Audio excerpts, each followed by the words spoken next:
everyone. My name is Michael Warner. I'm the lead aging policy analyst for the Commission on Women, Children, Seniors, Equity, and Opportunity, and also the administrator of the Statewide Senior Center Workgroup. Thank you so much for joining us today for our November meeting. I will be filling in for Steve Hernandez as he is traveling, and I am very excited today to go through our agenda. We have a wonderful guest joining us, Marie Allen, and we'll be talking about a number of issues. I'm going to ask everyone to just sign into the chat feature if you don't mind for attendance purposes. And so as we get ready for this meeting, there's a number of things we'll talk about through the agenda, but I wanted to first introduce Marie Allen, who I've been working with closely for the last year. We served together on the Senior Fraud Task Force, and Marie brings a real wealth of knowledge on this topic. She is the president and CEO of the Southwestern Connecticut Agency on Aging, and per our statute, we are to consult with them. So today we have Marie joining us, and I want to let Marie also introduce herself and welcome her to the discussion. And Marie, I'm going to make you co-host so you'll be able to share the screen with the slideshow presentation. Welcome. Thank you, Michael. Let's see if we can get our screen going here. And it looks like we can. Okay. So I want to start just really by thanking the commission, in particular, Michael, for inviting me here today. It really does say so much about the importance of senior centers that the legislators asked the leadership of the commission to convene this task force. I'm really encouraged. I had an opportunity to watch some of your previous meetings, and I'm very encouraged that this task force will make recommendations that help senior centers become stronger and more supported by the whole system that is the state. On a personal level, I've worked with Beth Paris for more years than I think either one of us would want to admit. But for me, Beth Paris is the North Star in our aging network. I really appreciate how she approaches issues through the lens of what are we doing for our seniors and how can we make it better? Every decision is made based on the needs of our residents. Michael's asked me to speak on a number of different topics, but I'm going to begin with a reflection of the Public Act, which is really guiding the committee's work. So only in the world of senior centers can you start the day by unclogging a toilet in the men's room and follow that up by comforting the deep despair of a member who has just recently lost a spouse or a partner of over 50 years. And then go into a holiday luncheon for 250 of your most favorite members, and then fall asleep at town hall that same night while you were waiting to present your budget to the Common Council.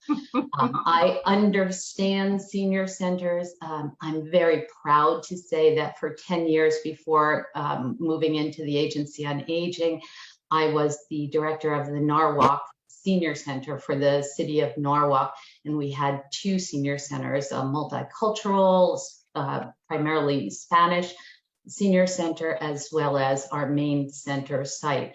So I understand your challenges. I feel uniquely qualified to come before this group, understanding the challenges you have.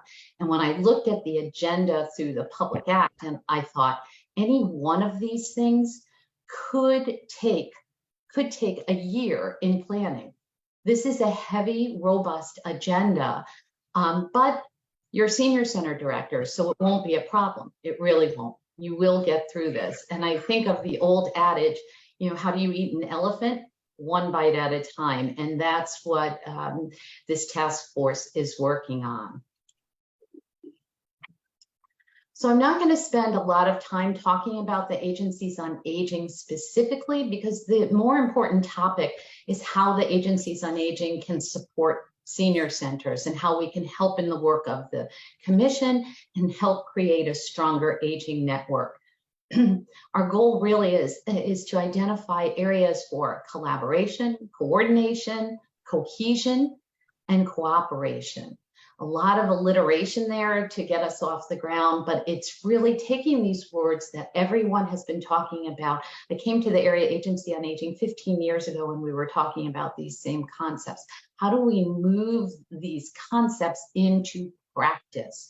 And that's what is truly, that's where the opportunities are. We have a unique opportunity fostered in part by the American Recovery Act plan and the funding that has been allocated to senior centers and to other community partners, nutrition partners, the State Unit on Aging. We are uniquely positioned to pull this network together. And if we don't do it now, my fear would be that in 3 years, we're going to look back at a missed opportunity. So I think the timing is outstanding. The Older Americans Act mandates the designation of area agencies on aging. In Connecticut, we have 5 of them, 5 regionally designated.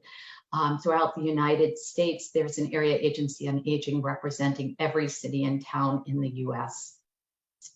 Our primary responsibilities include creating what they call an area plan, which is really a strategic plan to identify the gaps in services and supports for older adults and make sure that we coordinate with the resources available in our state to meet those gaps, to take care of those gaps.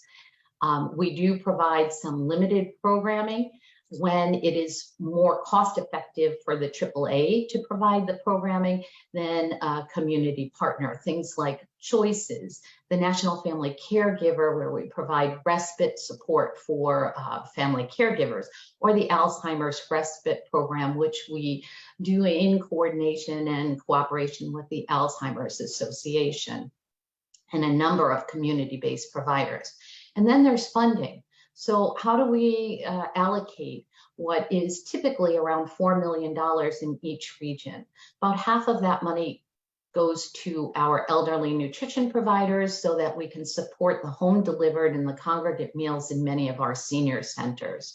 The other half goes to community-based organizations that are trying to help meet the needs of the seniors in their community.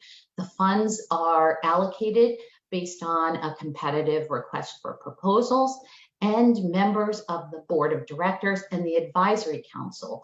The advisory council is a critical piece of this equation, with representatives of all the cities and towns that we support will make decisions about funding based on the priorities that are identified in the area plan. I don't want to talk a lot about the ARC funding for the senior centers because I don't know a lot. We've got Claire Coate on the line, and I know that she will, bring her reflections of how the State Unit on Aging is managing through the process as they will be doing the allocation. You may have noticed that the area agencies on aging and the elderly nutrition providers also received allocations. The State Unit on Aging has been busy making sure that the funding for the nutrition programs get out immediately, as they were very devastated by increases in food costs, energy costs, gasoline, and staffing. For the area agencies on aging, the funds have not yet been allocated to our agencies, and it will be our responsibility not to keep those funds and use them for internal programming, but to turn them back to the community and make sure that we're using the funds to support our community-based providers. And then finally, the Older Americans Act says we should be convening the aging network and advocating on behalf of aging network partners. And there is a great opportunity, again, through the coordination of Older Americans Act dollars and the ARP funds to do this. And in January, we hope to have a listening session that will help inform our legislative priorities.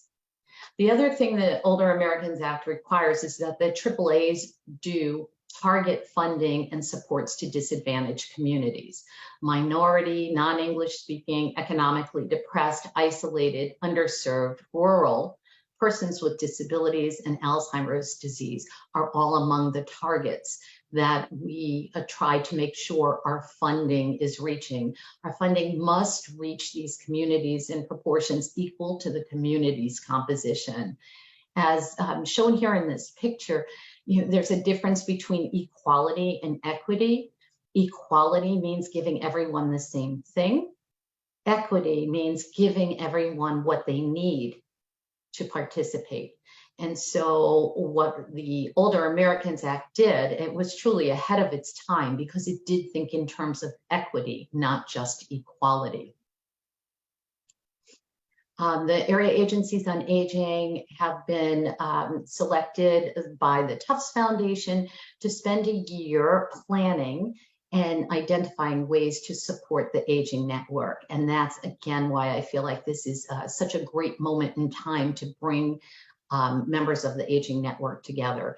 We completed a survey, and most of you helped us complete it by recruiting participants for the survey. One of the things we asked is, do you know where to go when you have needs for an older adult or for yourself as an older adult? And it's no surprise to see that about 40% of caregivers do not know where to go, and about 25% of seniors are unsure of where to go when they need help.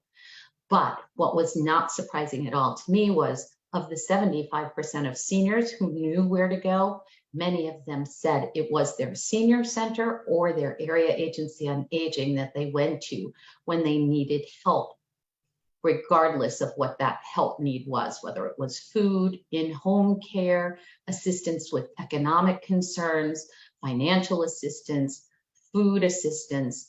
They knew that the senior center would be their first stop. And why is that so?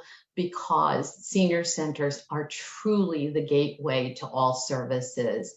When I was at the senior center, just like I know it is for you, every day was different. Every member had a unique challenge. We provided a glide path to a host of supports that many members didn't even know they would ever need. When they first came in the door, they were healthy, active, and looking for experiences, recreational, academic connections. As people move through the continuum, the senior center director, coordinators, and other staff would recognize additional needs. And by that point, the senior felt so comfortable and had built up such a relationship with you and your staff that they were ready to talk about it and to come to you for help. The Older Americans Act, again, requires AAAs to designate senior centers with the title of community focal points. Many of you are community focal points. It's old language, but it does speak to that set of core programs that have been identified as a goal by the Senior Center Task Force.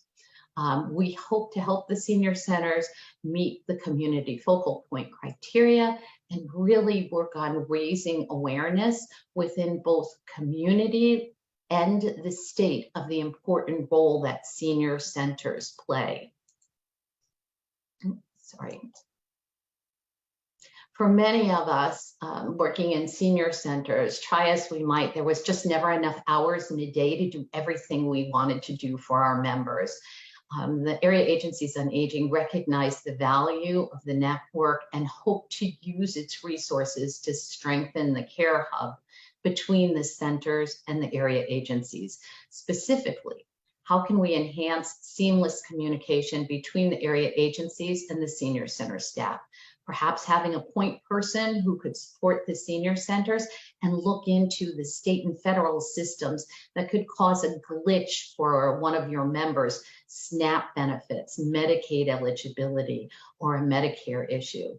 Ensuring that all senior centers have access to funding opportunities at the AAAs, and making sure for those senior centers that have never requested funds before, we're giving enough technical assistance to give them access to these funds. And also reporting challenges. How can we simplify the reporting system?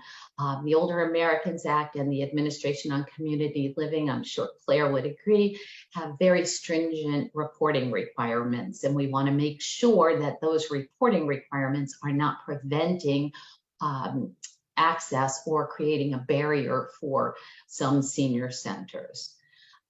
Finally, we want to be part of training supports for the senior centers. So much so that I spoke with my colleagues in preparation for this meeting, and we would like to provide an initial $10,000 commitment to CASP using some of our administrative funds so that CASP can use that money to provide trainings, to recruit subject matters, and make sure that they have the funds to pay for speakers of their choice, and or use some of that money to provide scholarships to senior center directors who might not be able to avail themselves of important trainings because the cost is prohibitive. During the pandemic, the senior centers really led the way. I can't speak more highly of the collaboration we had in Southwestern Connecticut, and I hope that you all had them as well. In the Southwest region, our agency joined forces with our senior centers. Within a couple of weeks after the state shut down, we created affinity groups with our senior center directors.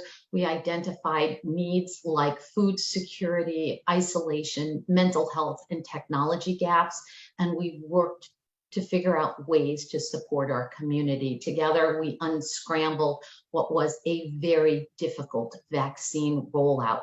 Although we appreciate the priority placed on getting seniors their vaccinations, I don't think anyone at a senior center would deny that asking them to sign up with multiple emails created a barrier for many of our most frail seniors.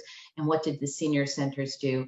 They started creating email addresses for them. They worked to mass enroll individuals in need. They found ways to get local public health to get out to our homebound seniors who are desperate for the vaccination so that they could bring in-home services in and feel somewhat protected. You know, there was a lack of coordination, quite frankly, between all not to point any fingers, but state agencies went one way, local public health went another way, hospital systems went another way, but all the seniors came to the senior centers and asked for help. That's where we needed the support of all of those various systems to help our members. Now, I have no idea what the next emergency will be. I think all of us would agree after living through the last 4 years or so, we're ready for anything, and we don't feel that we know what is ahead. But the one thing I do feel very strongly about is that we need to better prepare for that next emergency. Local public health in some communities was completely separated from the senior centers. That can't happen again. We need coordination. And I think that because of the response from the senior centers, everyone is looking at you differently. They're looking at you and seeing that they need to support your network so that we are better ready. They are looking at you as that trusted resource for the seniors. In relationship to advocacy, in January, we are going to be holding listening sessions in each region of the state. We want to help bring your legislative priorities to the legislature, to the Aging Committee, to Human Services, to Appropriations. I know what the day of a senior center director looks like, and as much as you want to advocate, there's not a lot of time to do it. Through the incredible efforts of CASP, and particularly Diane Stone, senior centers were included in this year's budget. Again, I started at the Norwalk Senior Center, I think it was 1996. So it's been a lot of years, and I've never seen funding for senior centers on a statewide initiative. So it is extremely exciting to see that. But now let's keep that momentum going for a couple of years. And finally, the AAAs are planning an aging summit for November of 2023. We really want to bring together all facets of the aging network, whether it be in-home care, healthcare, senior centers, senior resident coordinators, all of the different pieces of the network together for a summit that will really look at the challenges of aging and look for those thought leaders to help guide us with best practices. I think it would be wonderful if we could join forces with the Senior Center and make this a true collaboration. We can offer tracks for senior center personnel, resident service coordinators, in-home services. It's really time for Connecticut to highlight the incredible work of the Aging Network and bring the thought leaders to our state that support the highest level of services to older adults and the people who love them, our caregivers. So those are some of my thoughts regarding how we can create a stronger, more collaborative network. There's been some changes in the area agencies on aging. There's a couple of new directors among the 5 of us. And I know that the planning year that we've taken has really opened up our eyes to the importance of collaboration. Coming out of COVID, I know personally that we provided over $3 million in grocery bags and helped people learn how to sign on for PPOD and got people their vaccinations only because of our connection to our senior centers. Absolutely no way we could have done it without them. So Michael, I'll stop there and welcome any comments or questions. Thank you so much, Marie, for that information. That was really great. And it's exciting to hear about the opportunity of the $10,000 of funding that our senior centers will be able to take advantage of for different development, for training. And that's really been one of the missions that we have here. We were discussing previously in meetings of our overall goals of being able to have a summit. It's great to hear that the AAAs will be hosting an in-person summit in November. And it'll definitely be exciting to hear more about the development of the ARPA funds that are going to be coming to the AAAs. I believe you guys were delegated $4 million, and so that will also be helpful. At this time, I'm going to open it up for questions. Maybe I'll ask Claire if you want to have any reflections too, based on what we were just hearing. I think it's great. Thank you.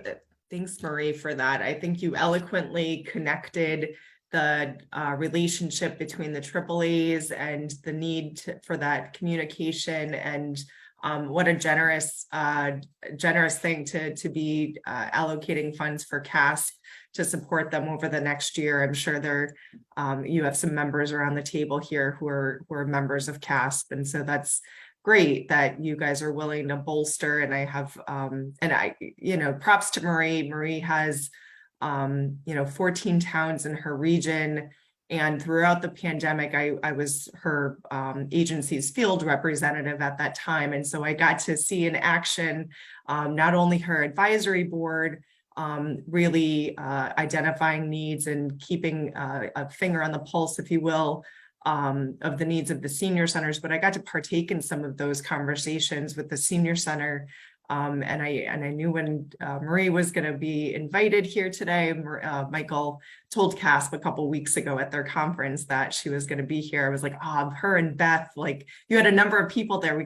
CASP got people there from Fairfield, giving you props for your leadership during that time. So I think between CASP and the AAAs, and certainly using our ARPA funds that the State Unit on Aging is receiving, and the permanent position, as well as the efforts of the collaborative AAAs together. I love your new logo. It's fantastic. It's just really hopeful. And I know we've been excited this whole time, and especially since July, since the budget came out, but it just makes me more excited to forge forward together, you know what I mean? So I'm glad you could make it, Marie, and what a great presentation and putting all the dots together. And I see Marina's hand is up. Go ahead, Marina. Sorry, it's hard to put on my screen is not responding, but yes, same as Claire and Michael, I just want to thank you for your presentation. It really shows that you are in tune with the status of the senior centers, everything that we have gone through over especially over the past 4 years, and you've been an incredibly valuable resource and a community partner to us in New London, specifically the Norwich office. Yeah. I especially appreciate, that there is some discussion about certifying senior center staff, in the city for our positions there. We are all part of the unions, and unions have bumping rights. And we have my senior center team consists of 3 people, me, administrative assistants, and a bus driver. So at one point, my secretary was bumped by another union member who had seniority from fire department. This was extremely devastating to the senior center because our secretary is a lot like resource coordinator, not just somebody who picks up the phones, answers the phones, and does, administrative tasks. So, the idea that we may, there was nobody for me to turn to at that point because, once you sign the contract with the union, you sign to that seniority right. And it was, I was able to get her back after 3 years. It was a long fight, but I can just tell you, the idea of protecting these positions, looking at senior centers as these specialized sort of like care places, not necessarily hospital or long-term care, but its own unique human service department that specializes in seniors, protecting these positions, to work with seniors, you have to be a certain type of person, have certain skills and knowledge and compassion. And I think for anybody who has worked in a field, we have felt what that truly means. So the idea that we can create and protect these positions, I really like that, and I really appreciate it. And I hope that we can see something done about that. Thank you. Thank you, Marina. Okay. Yes, thank you for that. And it looks like Beth has her hand up. Beth? I do. I like the idea of going back to that. I know we say it's old terminology of focal point. I think that moniker now stands as something that people will really understand because of all that we've been through. In Marie's presentation, when she said that word, I remember back in the day, because I'm again old, that getting that designation. I used to work in Stratford at the Baldwin Center, and I remember when we got that designation as focal point, how proud we were. And the idea that all of us now are working together to be connected and to be that one-stop shopping for folks, that and to be the purveyor of this kind of messaging, that term focal point means more now than it ever did before. And I think that's one of the, one of the silver linings that COVID presented. I will tell you that, obviously you see how wonderful and how lucky we are to have Marie at the helm of our area agency. But the idea of how we didn't even know the talent among ourselves. And as many of us that worked in in the Aging Network, we learned things about ourselves and about the entire Aging Network, which helped us be better at our jobs, even those of us that have been in the field for a long time. So this is an extremely exciting time. The summit idea, I think, is completely, somehow or other, we have to get permission from our towns and cities to take our entire staff, that it's so important to the way that we deliver service, that we have everyone salted and spiced up and get ready for this. And if there are going to be certifications that get developed, Mariana, I agree with you. I remember when I was in the Baldwin Center in Stratford, because we had unions there too, when we lost our secretary, and that got bumped the same way you did, how devastating it was.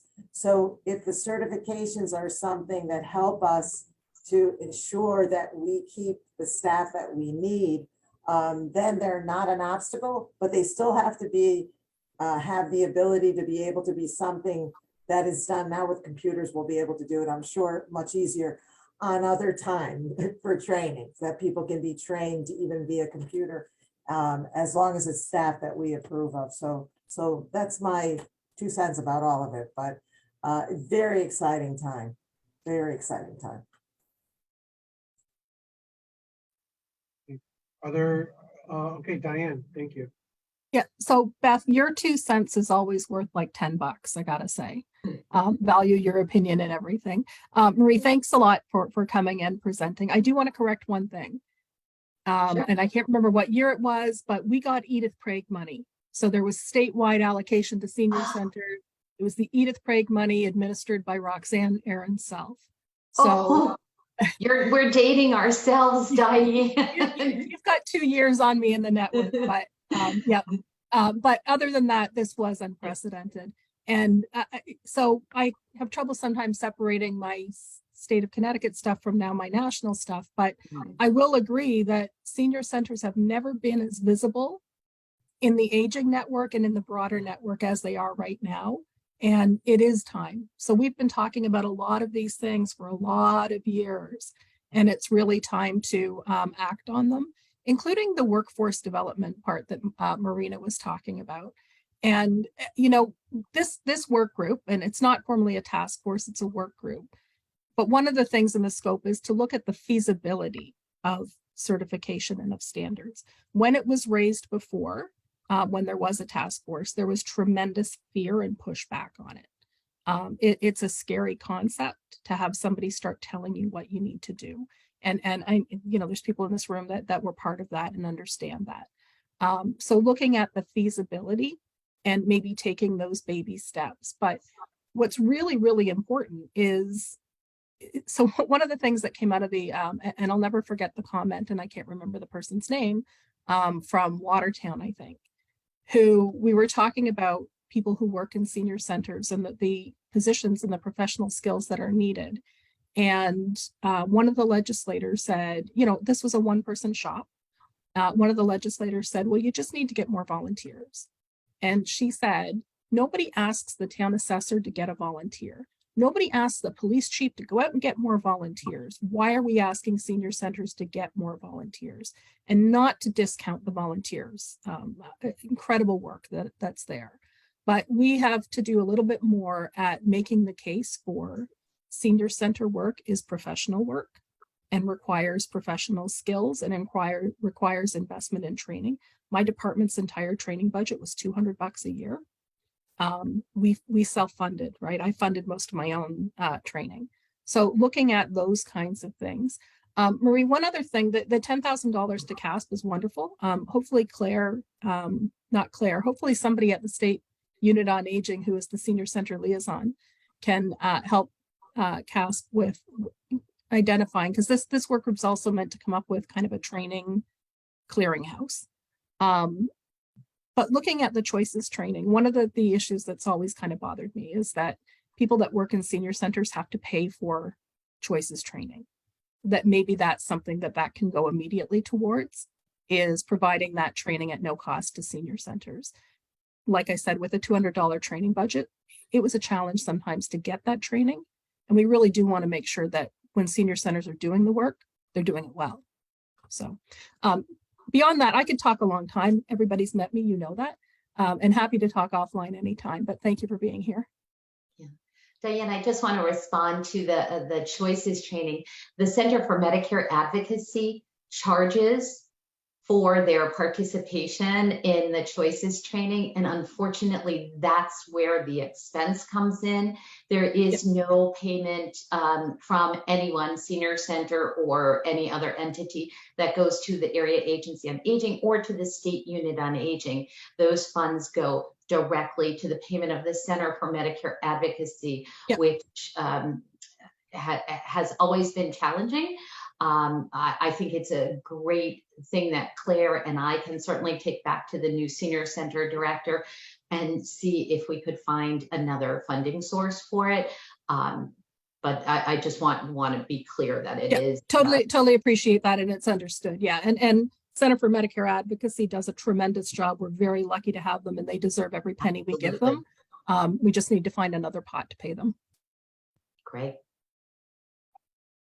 Dagmar, thank you for that.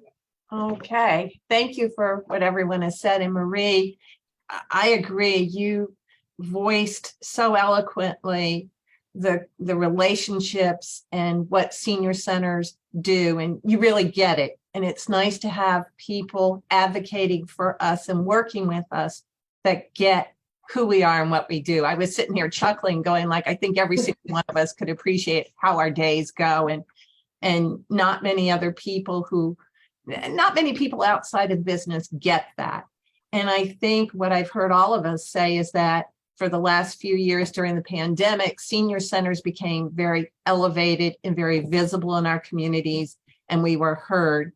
And now as things slide down, we're kind of going back down. And I'm really grateful to have the Unit on Aging and the area agencies on aging keeping us elevated and heard, and having these meetings and summits and getting publicity and marketing around them beyond our circle, I think is so important, because I think even maybe getting CCM or Council of Governments involved in that our local levels understand and don't try to push us back down, and they continue the funding, because we were all it during the height of everything. And now everything else becomes more important, and we get sidelined, and staffing issues and all kinds of things. And I'd really hate to see us go backward, but I'm grateful to have your advocacy. Thank you. That's all I wanted to say.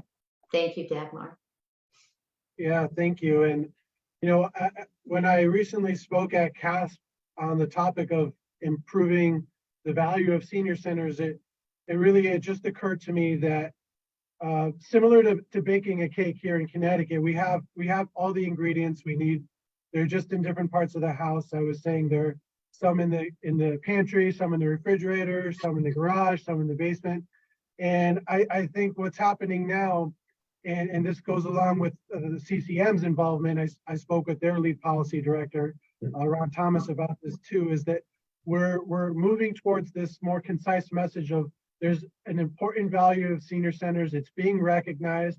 We're going to have now the work of the AAAs. We're going to have the statewide senior center coordinator. We're going to have these new dollars. We're going to have these opportunities for summits. We're going to have the Age Well Collaborative. So we are already now positioning to have a very strong 2023, 2024, where our senior centers are going to get the recognition they need and the opportunities for trainings and certifications, and really improve the recognition and the opportunities for our personnel. Marina.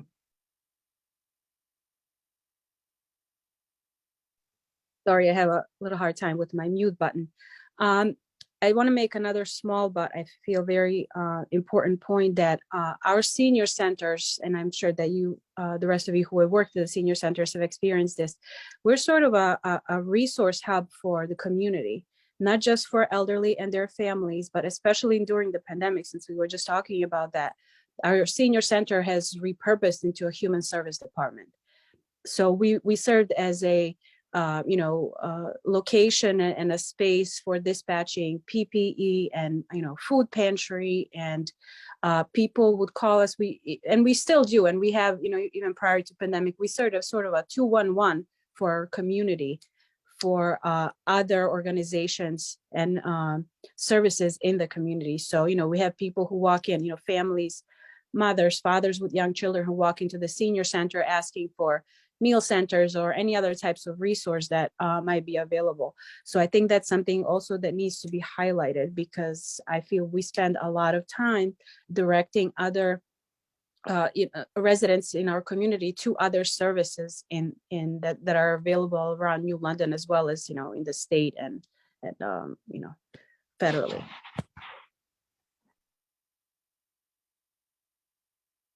Thank you for that. Does anyone else have any questions or would like to speak? Leonora? Hi, everyone.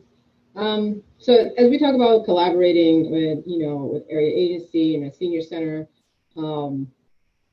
Age Well, I'm not sure if it's been brought up or if it's an inclusion that I might have not heard or I might have missed, but the Connecticut Association of Adult Day Services is another pocket. And like I said, I unfortunately I wasn't able to attend to the last meeting, but I think of them as well. I'd worked in that realm prior, and I can really remember how kind of segregated we felt in the adult day kind of segment. We were working with older adults. Sometimes we're in communities, but oftentimes they were standalones.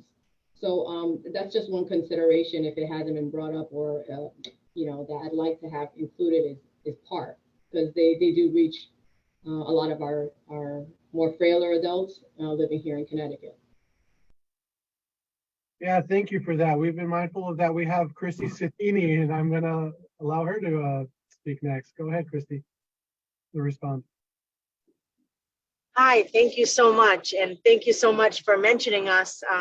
I am Chrissy Scattini. I'm the acting president for the Connecticut Association of Adult Day Services. I apologize that I cannot have my camera on today for this meeting, although usually I do, but it's such a pleasure to hear from all of you, and particularly the presentation from Marie. It is very informative and important information. One thing I was going to mention and just agree with is that there was a real strain of communication during the pandemic through nobody's fault, of course, just like she said, due to, as in hospitals going in one direction, local departments going in another direction, everybody saying to follow the CDC, who had their own direction. And I just think that overall, with what we had to work with, both adult day centers and senior centers and access agencies, I think it was a phenomenal job done in the communities of Connecticut to get people vaccinated, to get people resources during the pandemic. And we worked with our local senior centers, we worked with the access agency, and through our association.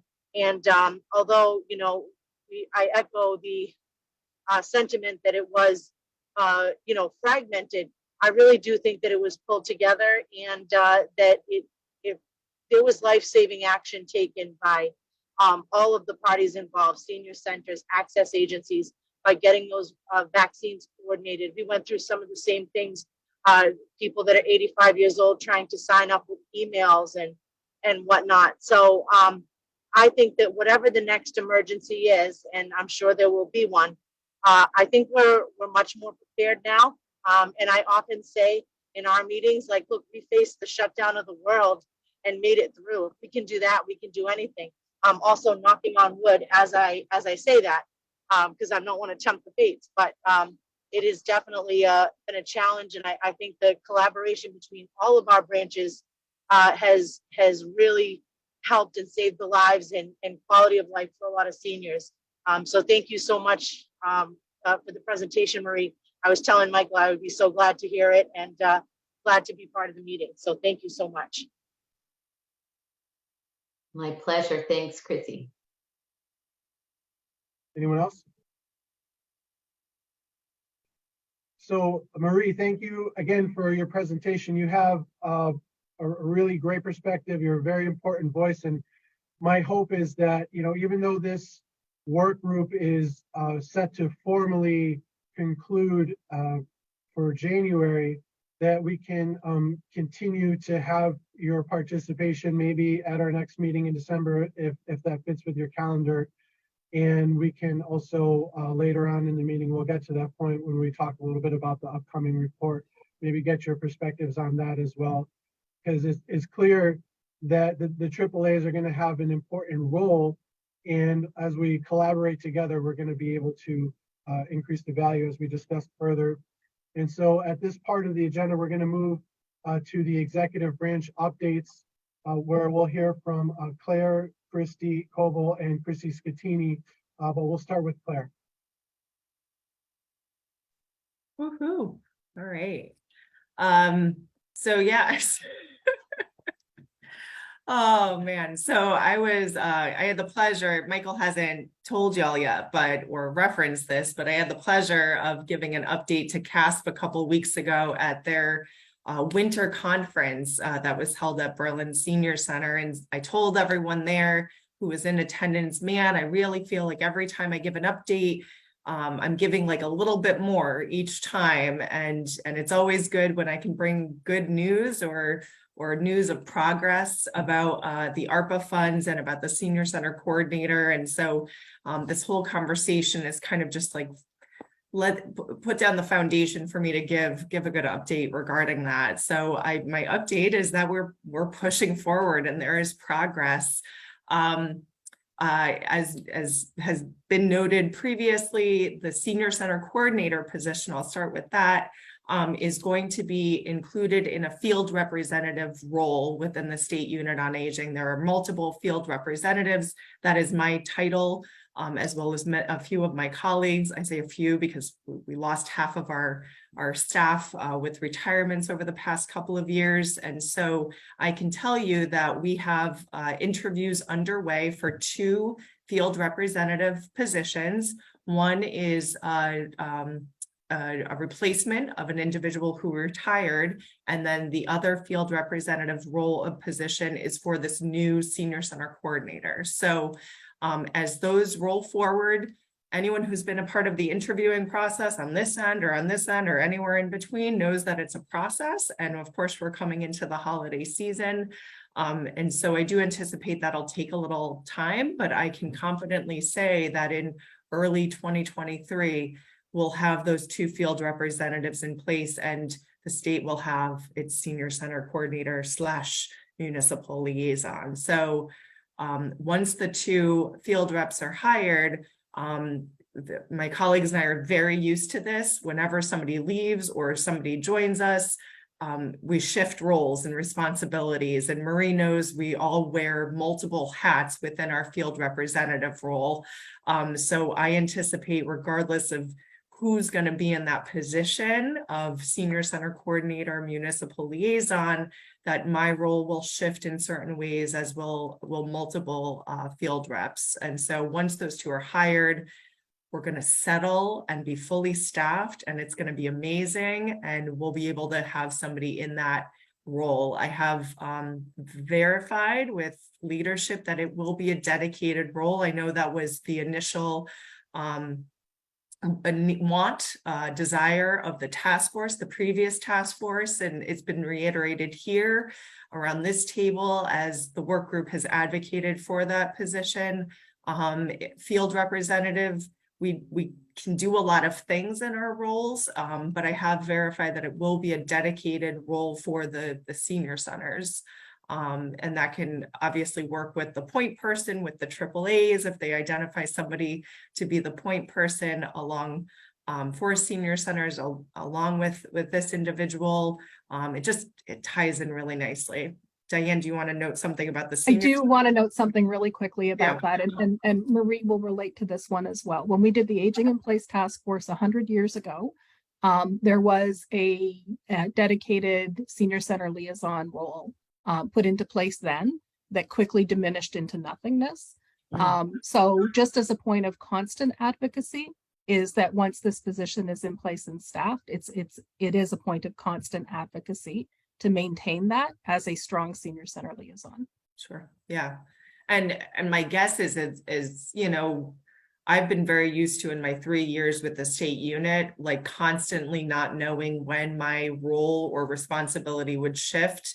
So I had the pleasure of working on one program over here, working with SWACA as their liaison for several months. And then as people left, I was caregiver programs, and that's been great because I've got to learn a lot of things, and my colleagues, it's been like an overwhelming opportunity to educate ourselves about all the different facets of what the state unit does and the different programs and services we support. I would hope that once things are settled, we've had people in positions for a very long time because they get they get to know their programs, they get to know their people, they forge, relationships that are really, really vital to the state of Connecticut and serving individuals. So I am hopeful that that person will also maintain that role for as long as they can, and that'll be an effort that the state unit will make, and I'm confident it will be.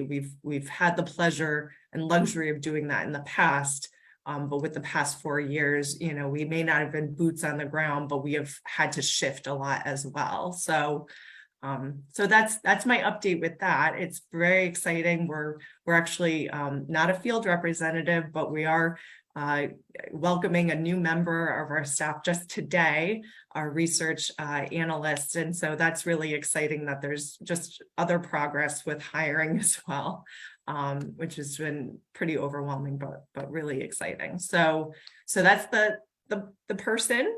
The Senior Center ARPA funds is always the next big thing. And I know Marie mentioned we are going to be administering those funds directly to municipalities on behalf of the senior centers within their municipalities. So we have been fine-tuning our allocation chart.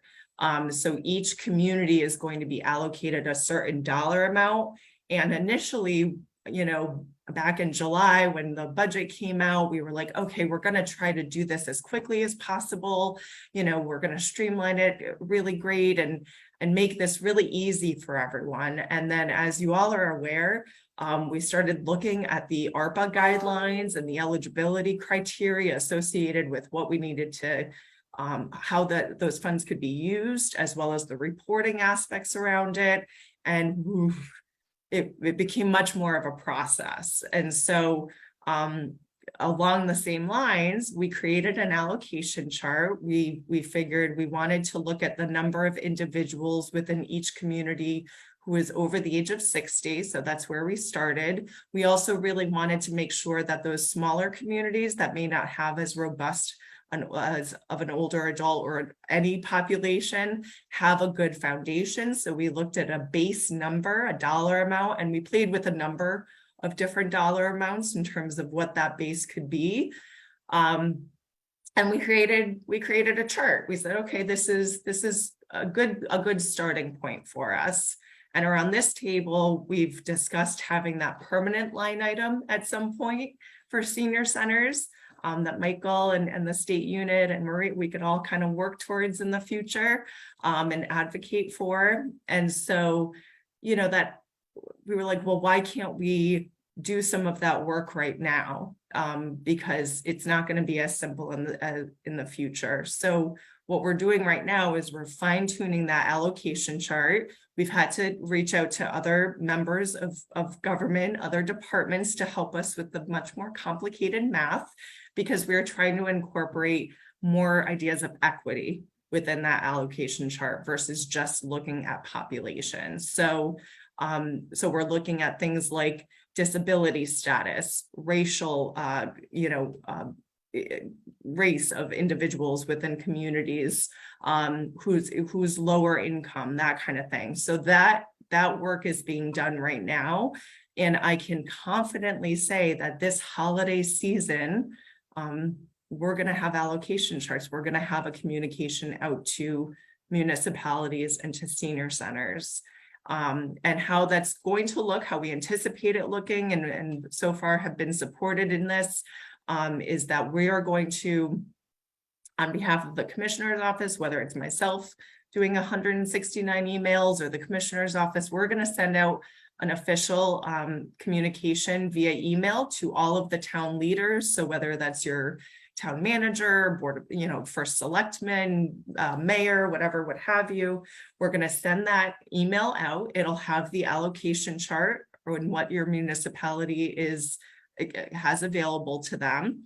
And then it'll also have some ideas about what we identified as possible uses for that funding. We do want to give as much of an idea as possible. So if your community and your senior center hasn't gotten the wheels turning in terms of what they're going to use those funds for, you have an idea of what that eligible use is going to look like. And then Marie and the other AAAs and CASP have all offered to assist us in getting a similar communication out to all the senior center professionals in the state of Connecticut. And so kind of in the same breath, the first initial communication will go to town leaders. And in that, there will be some language around possible uses and really identifying and supporting the communication with senior center personnel, right? Because we want that communication on the municipal level, on the government level to happen. And in the same breath, an email will be going out to senior center professionals saying, hey, here's the allocation chart. This is what was recently sent out to your communities. Please reach out to. So from both ends, there will be support to communicate with one another to identify needs and how this ARPA funding can either completely fund projects that are needed within senior centers or can bolster other funding as well. The funding can be used to either partially or wholly fund some of the projects that you guys are going to partake in. So that's really exciting. And at the same time, you know, none of us are really tech people. So we are working with our IT department to get the application out. And we're going to use, if some of you know the program, Jot Forms. So it is going to be a simplified application. It will be in electronic format. It's going to be a computerized application. And what I foresee is, as I've had to do multiple times as I've applied for grants, I think I'm going to host some informational sessions as to how to go through the application process, what that looks like, if there are any questions or concerns, or if folks have, you know, require some technical assistance. So that could happen in this calendar year, y'all, in January. So, you know, Diane, I think mentioned at one point, she's like, I want a little time. So, you know, municipalities need some time to put thought into once they have the idea of how much money they're going to receive. You know, they really need time to think out. And we know everyone in your own communities has your own process about applying for grants and getting permission to apply for grants and how to fund projects. And I know right now, a lot of you are in the midst of putting your budgets together for next year and possibly future years if it's your CIP budget. And so this will come at a time where towns still have the ability to modify next year's budget and to take this into consideration. But at the same time, even if we get the application out in like a week after we get that communication out, which could be the case at this point, it'll be a rolling application opportunity. So we aren't going to say you need to get applications in the next 6 months. There are several years to spend this money. And so the deadline for obligations and applications will be sometime in 2024. So it's not like, you know, once we get everything out, we're expecting applications to roll in immediately. As it is, we have 6 senior centers or 6 communities that were allocated up to $100,000. They all had their own line items. So we're actually going to use them, I guess a lot of them, because they knew their allocation in that particular pot of money. We're going to use them as kind of guinea pigs to go through this process. So there will be opportunity for us to see if there are any glitches in the application process, and they can get those applications out of the way while they prepare and figure out what they're going to use their pot of that $10 million for, because they are also going to have the opportunity to dip into that pot too. Is that enough? Diane? Is that too much? Surprise, I have something to say. Claire, this is fantastic. And I know the amount of having a lot of money is sometimes a big problem, especially for the people that have to distribute it. So thank you for hanging in there and for looking at that. I love that we're building equity into it. And as a model moving forward, we're starting off on the right foot with it. Agreed.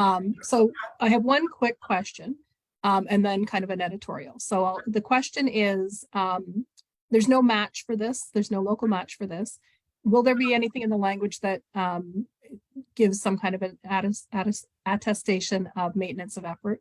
so that this can't be used to supplant any other funds. So Yep, ARPA funds cannot be used to supplant funding, so a lot of that legalese will be incorporated. Unfortunately, I don't think we're going to be able to get away with not having, depending on how many communities go for their allocation, we're not going to get away with not having formal contracts with every single entity who is taking the advantage of this allocation. And I really do want to reiterate, we want every community to take advantage of this allocation. This is a very unique opportunity that the state of Connecticut and that senior centers have. And so that municipal communication, whether your senior center is municipal funded and has that leadership municipal, or if it's nonprofit, we want that communication to happen to take advantage of these funds. But yes, absolutely. And it has to be used to serve and to help assist, support older adult residents over the age of 60. And I know senior centers generally serve 55 plus. That's fine. It's your senior center members who must be served with these dollars. Yeah. The legislative intent was clear, right? It was how to use the money to get older adults back into senior centers. I do like also the approach of the communication. We had a number of years ago where our nutrition provider sent, and you might have been in Canton at the time, sent important notifications to the chief elected officer. So went to volunteer mayors who threw it in the garbage, and the communication never got to where it needed to go to. So I think attacking it from 15 different angles to meet 169 different structures is really, really important. The editorialization part of this is wonderful one-time funding. It's an opportunity to make the case for ongoing funding for senior centers, which is something that we've been looking to do. This is, part of the master plan from 20 years ago, is how do we make that case and how do we get senior centers included, just like youth service bureaus are included and other municipal entities are included in it. So the ability to report back on some of this and say the great ways that it's being used are important. And finally, when we talk about establishing standards for senior centers and the feasibility of that, part of that whole discussion was about funding and being fundable. So in order to be fundable, you need to meet some kind of basic expectation. And so those things should go hand in hand. Is if we're funding senior centers, what capacities should they have? Should they at least have one full-time person before they become fundable? And any funding available needs to go towards supporting that basic capacity before it goes to funding trips or anything else. So I wouldn't lose sight of kind of that ongoing capacity development in a long-range vision, and tying those expectations of senior centers to what funders would want to see. Yeah, that's my editorializing. That's great, Diane. And I want to say very similar to Marie when she was explaining her background in being a part of a senior center and being that leader, and so understanding, the plunging of the toilet at 8 a.m. and then hugging somebody at 12 and then going to the event at 2 p.m. I was in Canton at the time that communication went out, and I want to say I'm uniquely qualified and have been honored to be a part of this process to keep that senior center personnel perspective in mind, and that is why I've been such a champion of that inter-municipal communication. It is vital because so much can get lost depending on it doesn't matter how small or how large your town is either. Good things happen when senior centers are at the table. Agreed, 1000% agreed. And regarding the certification, Marina really brought up and showed to light like the value of having a certification or something like that. We've discussed multiple times around this table, just streamlining certain things, like what was it, the 2011 report where there were 30 different titles for the person who ran the senior center, and it creates a lot of ambiguity and misunderstanding as to what senior centers do. And 169 towns, 160 seniors, we're all set up a little differently, and that's great, because just like each AAA is set up a little differently, it's to serve the people within their region and the towns within their region.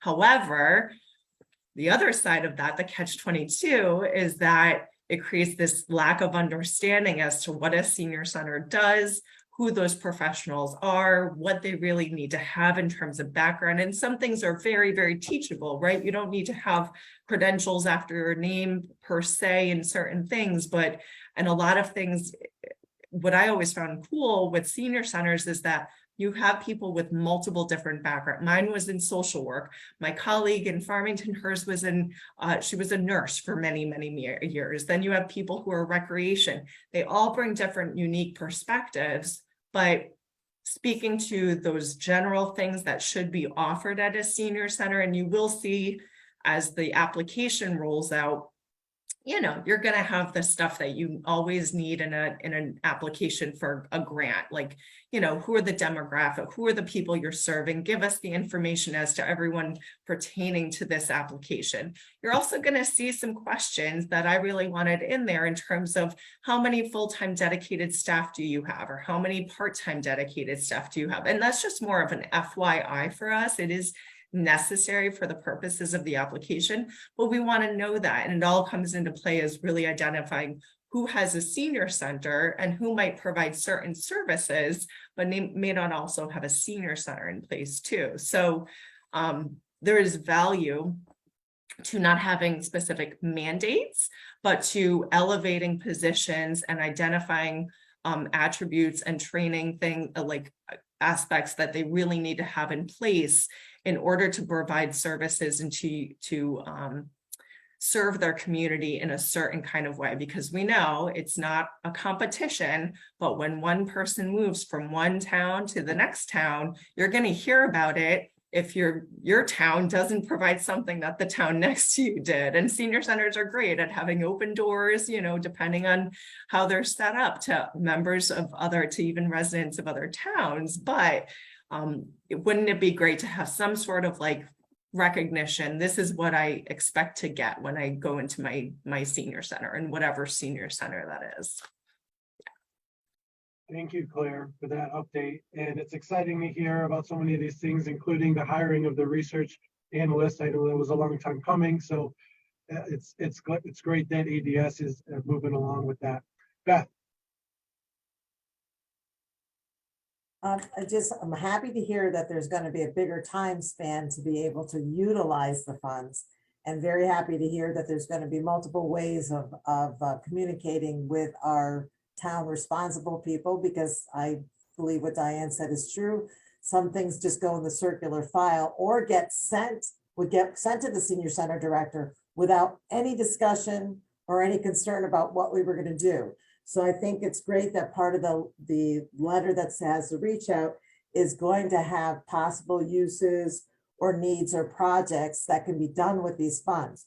Also, because we meet every month, all the senior center directors, again, thanks to Marie, we're doing it now on the regular, usually like the second or third Wednesday of the month. And there's a certain amount of excited anxiety about what we're going to do with the funds. And basically they were asking me, can you find out about how much it's going to be? Because they all want to have their thinking caps on immediately and hit the ground running. So the idea that there is going to be, a suggestion of examples too.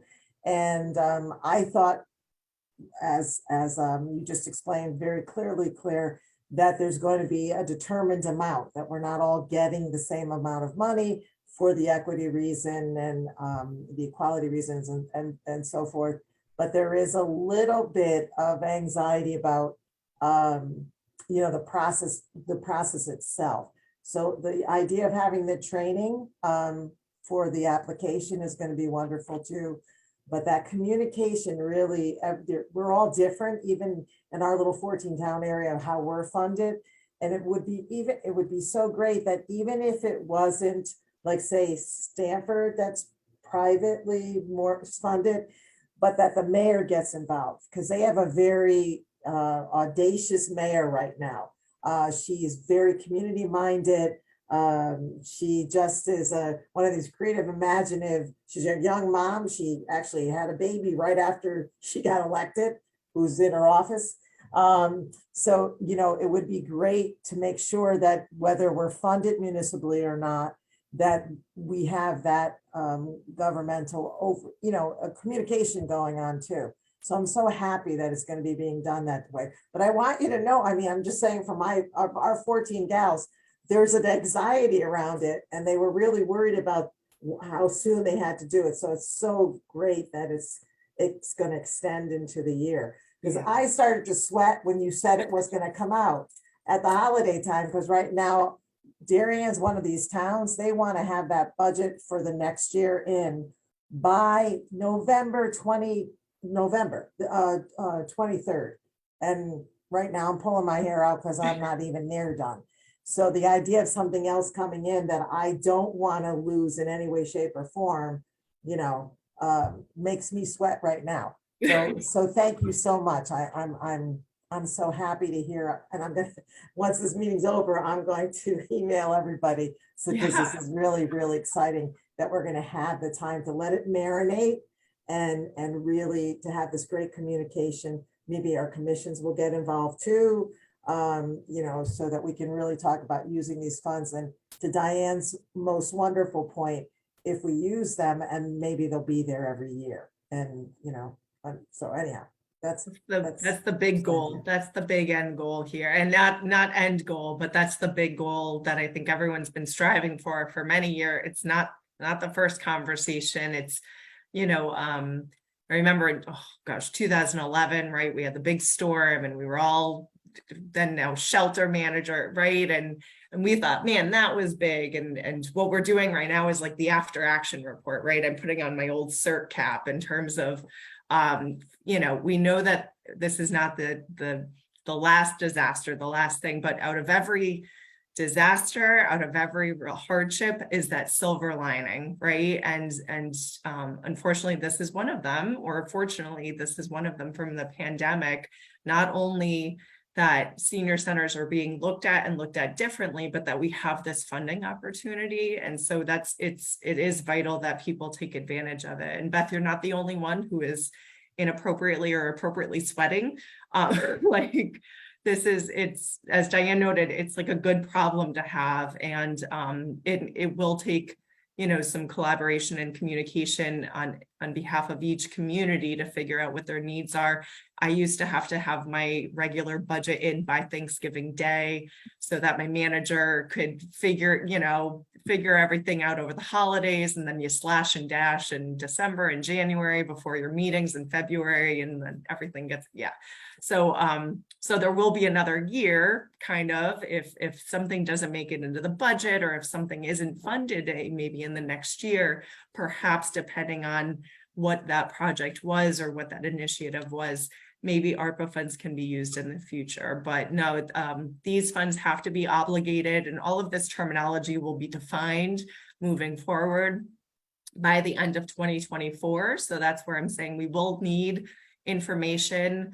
And that's why we have to have, unfortunately, an application process in order, because ARPA is complicated. And so we've got to make sure that we are being good stewards of this money, because if we're not, God forbid, and I feel like all the auditors in the world are just, right, Marie, they're just getting ready. Like they're like, oh, the next 2 years, we're going to have a lot of projects on our hands. They're like, we just want to make sure that we're being good stewards of these funds, and that municipalities and senior centers are, because God forbid we aren't, they could snatch back that funding. And then what do we do not want to find ourselves in that position. So there will be some time. And as long as everything is spent, obligated by the end of 2024, spent by 2026, you guys have the ability to look forward, and we'll define all of that. And I do, whether it's the info session at the beginning or in between through the process, I think there will be a lot of opportunity. And just knowing that your senior centers are meeting every week or every couple of weeks, month, whatever, that's great. That's a captive audience where someone from the state unit can say, hey, do you mind, Marie? Can we come to that meeting? Like, can we meet? Can we just have 5 minutes or to touch base or something like that? And I know Marie she's not alone in that. The other AAAs are really formalizing their communications and bringing their senior centers together too. So yeah, it's very exciting. Thank So you, really Claire. We'll quickly- go to Diane. Pardon me. We'll go to Diane and then we'll go to Christy Coble for her update.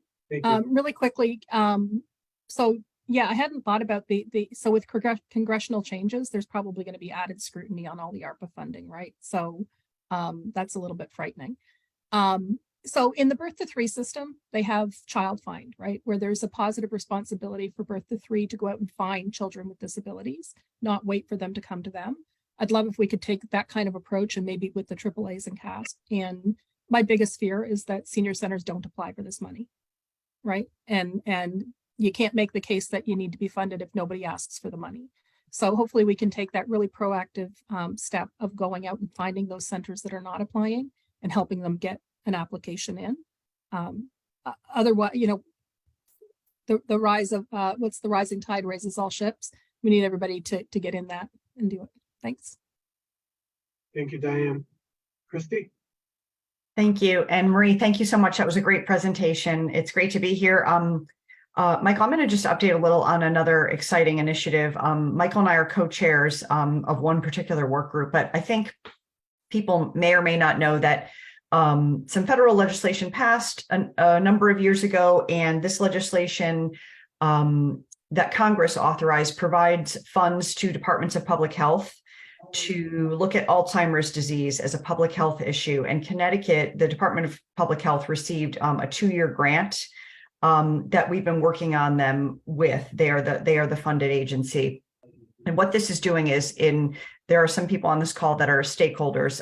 It is taking a look at and updating the Connecticut Alzheimer's state plan. All states have an Alzheimer's plan, but it's really looking at it with a public health lens, you know, things like early detection and diagnosis, and how do people get access to care, avoiding hospitalizations, how do we support caregivers, workforce issues. So there's a number of issues, and we've been meeting, there are 5 work groups looking at different areas with statewide engagement. And so those recommendations, we've provided some input, and DPH is continuing to do work in terms of fine-tuning them and fitting them into the Healthy Brain Initiative, which is a program that the CDC runs. So they are continuing that work, and I believe a first draft of this updated plan will be at some point this winter. So it is really, really exciting. One of the things that is also coming out of this, which I know there'll be synergy in this group too, is the need for statewide dementia coordination, so that, you know, government is really invested, state governments are really invested in Alzheimer's disease. So looking forward to ongoing collaboration. And this has been a great meeting, because we know that, you know, we are all integrated, and I think there's a lot of momentum that, you know, we've built in recent months, and particularly since the pandemic. I think we've had to really strengthen all of our alliances. So thank you. If you have any questions, I'd be happy to answer. Thank you, Christy, for that update. And just to reiterate it too, one of the main goals of our work group will similarly be to pursue a statewide dementia care coordinator housed within the executive branch, hopefully utilizing this precedent we've already set. Chrissy Scattini, we'd love to hear your update about adult day services. And again, thank you so much. And my apologies again for not having my camera on.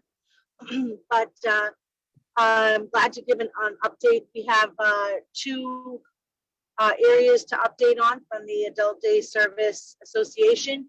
The first one is the working group, which we've been participating in through Representatives Garibay and Hughes. Our working group is coming to a close. I think we have like 1 to 2 more meetings, and they're preparing the legislative recommendations for the next session based on a few of the initiatives we've been working on. We're really excited as to how that's been working out. We're looking towards possible recommendations that can help to expand enrollment in adult day centers beyond the current eligibility, including additional folks under the age of 65, as well as clearing pathways for folks that are over 65, Medicaid eligible to attend adult day centers. We're also looking at some education and outreach initiatives to help the public and to help age agencies in different fields to be more aware of and able to refer to adult day centers. Particularly, we've been working with DSS, Ms. Jennifer Cavallero's team, and our association on a training piece that they will be distributing to access agencies and other agencies to help case managers or staff in medical, other medical settings to be more aware of the benefits of adult day centers, how we operate, how we can save money, and how also we can work together with other agencies such as senior centers. For example, as somebody may have a chronic condition or conditions that worsen, making them unable to attend a senior center independently, perhaps there will be a need for further care down the line. So we're working well on that collaboration and hoping to have that done towards the end of this year. And also gladly working with the legislators and with DSS on clarity in the eligibility process and approval process for adult day services. So the working group has been very busy, and we're hoping probably by the next time you have a meeting, I'll be able to share the final recommendations because they're still in draft stage, but we've seen a lot of progress. So we're hopeful for adult day centers over the next couple of years. And then secondly, and briefly, I would love to give an update on the funding, ARPA funding. We were granted $3 million ARPA funding. However, that has not quite been finalized yet. We had a meeting scheduled with our liaison from DSS this week, which unfortunately just had to be postponed until next week. So we're hoping to get an update on the disbursement of those funds. It's going to, I'm sure, be a very complicated process, similar to what's being described for the disbursement of the funds for senior centers. But what we've been working on is the approvable uses, what types of, what those funds can be allocated to. Some of the ideas, what we've been working towards is transportation to and from our centers, food costs, because those are also rising, just as transportation costs have risen, staffing shortages, and there's a few other potential uses which we're hoping to discuss as they get closer to the disbursement. And I know that there's also a process being put into place, probably something similar to what Ms. Claire was describing as far as the attestations, the jot form program. I'm sure all that things will have to be in place as well. But we're hopeful and glad to have it, be on the table, something that everybody's working towards.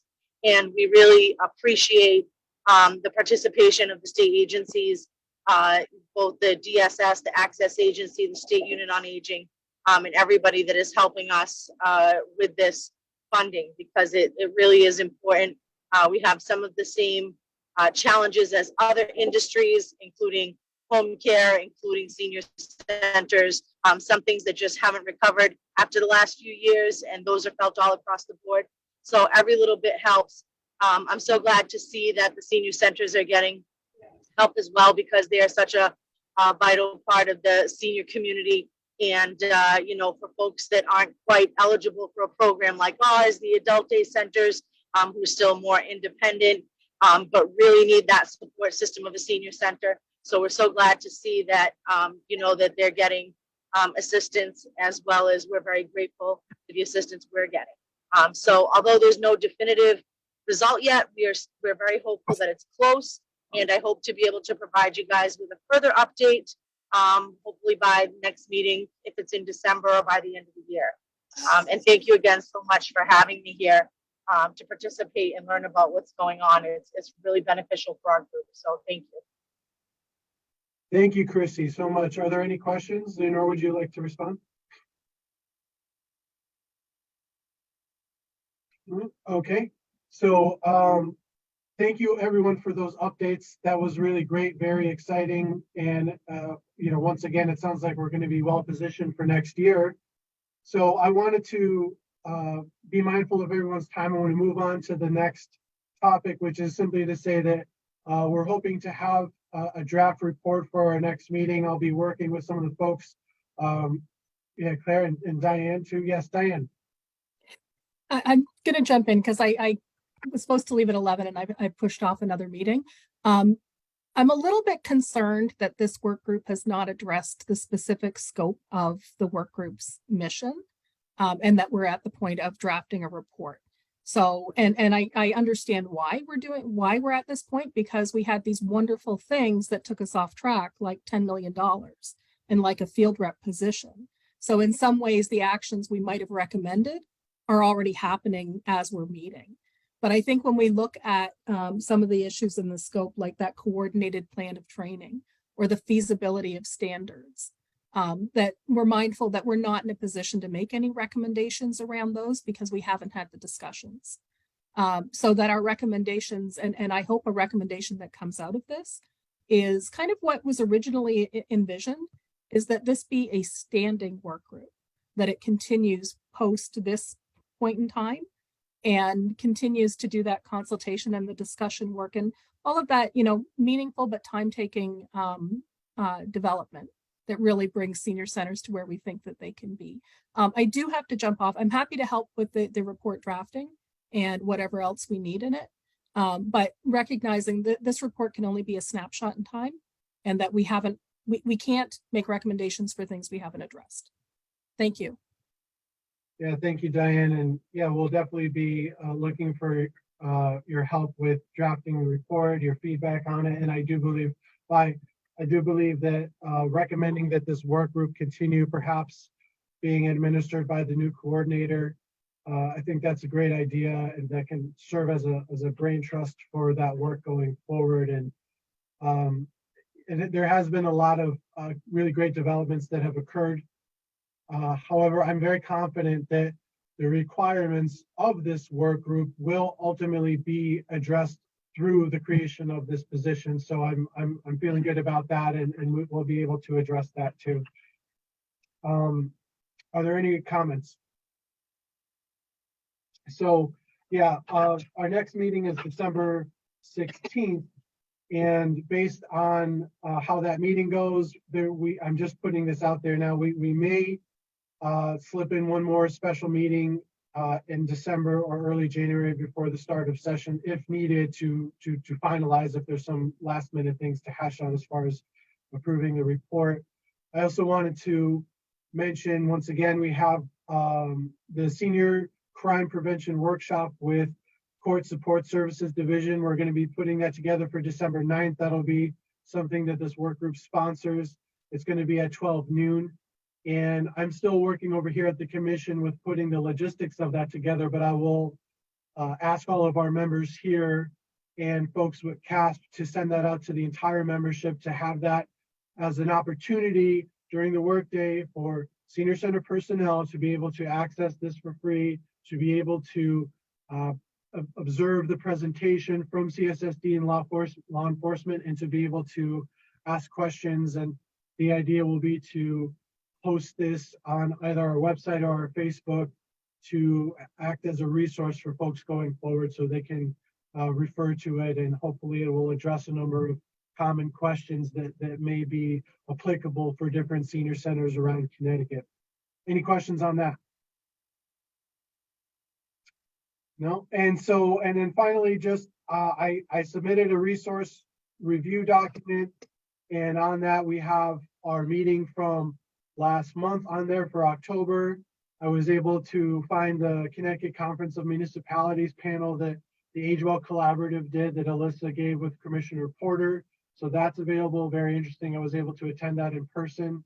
The Homemaker Companion Task Force that we discussed, that has the public hearing link for that video. That was an interesting public hearing too. Christy, you're on. You have any reflections on that you'd like to share with us?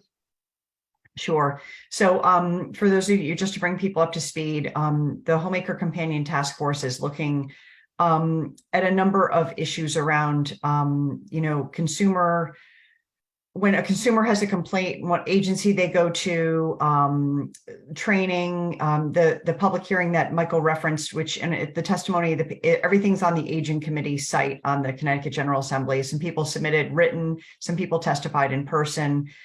We have a meeting today and then 2 meetings in December, and then we will wrap up with recommendations. But there are definitely things that can be approved upon. I think for consumers that are utilizing home care services, it's not clear the difference between medical agencies and the non-medical, and when people have an issue and how that gets resolved. So I'm glad we're together and providing some open dialogue about this, and can come up with some recommendations that may generate some policy asks in the next legislative session. Thank you, Christy. Any questions on that? Okay, and so I also just listed a number of upcoming opportunities too. We have the Age Well Collaborative launch and report release. I have the registration information to that link. So that's something Alyssa's been working hard on putting together. So we're looking forward to that event. There's a Food as Medicine work group that I'm working on with a colleague from the commission, and that might be of interest to folks. Just to reiterate it, I've mentioned it before, but as of October, visiting a naturopath is now applicable for Medicaid recipients. So that's something that not everyone is aware of. That should be interesting for your members. And finally, Claire was kind enough to share justice and aging, racial disparities in nursing facilities and how to address them. That's coming up on December 8th, and so the registration information is up on the resource document. So thank you very much. Do we have any final remarks from anyone? So thank you very much. Thank you to Marie Allen. She had to hop off, but I thought this was a great meeting. I'm looking forward to our next meeting on December 16th. Please, everyone, keep in touch. And I really want to reiterate Diane's concept that we're talking about with having this commission be this work group remain as a standing work group. That's a great idea. Whatever other concepts you have, email them to me. We want to make sure to be inclusive. So even if it's not necessarily something we touched on during this meeting, all of your ideas are important. We can touch on it in the next meeting. So please keep in touch with everything. And otherwise, have a great rest of the day. Thank you. Happy holiday, y'all. Thank you. Happy Thanksgiving, everybody. Happy Thanksgiving. Thank you.